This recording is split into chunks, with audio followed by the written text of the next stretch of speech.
উস্তাদ আমরা তো কোনো দাম না কোনো মুরগি কিনতেছি না অনকিতা করো ওই যে একটা অটো আইতাছে এই অটোটার থেকে আজকে ধান্দাটা করি হ্যাঁ না দাঁড়ান দাঁড়ান ভাই কই যাবেন ভাই? ভাই বেশি রোড যাবো ভাই ভাই বিশ্বরোড ভাই, আমি তো এখন যাইতাম না, গাড়িটা বন্ধ করে দিমু, গাড়ি তো চার্জ কম। সমস্যা না ভাই আমরা টিয়া বেশি দেবো ভাই ভাড়া দিবেন? জি ভাড়া বেশি দেবো ভাড়া কিন্তু ভাই এখানে ভাই 100 টাকা ভাড়া ভাই। আরে ভাই সমস্যা না ভাই বেশি দেবো আচ্ছা ঠিক আছে ভাই, তাহলে উঠেন ভাই। ভাই ওটা ভাড়ার সাথে কোনো প্রশ্ন না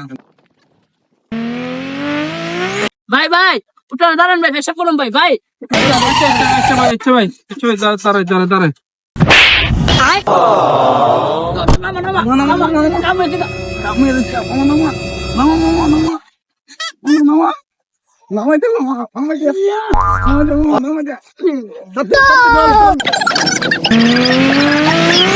সকলে অটো সিএনজি সাবধানে চালাবেন, এই ভিডিও দ্বারা সতর্ক করা হলো সবাইকে।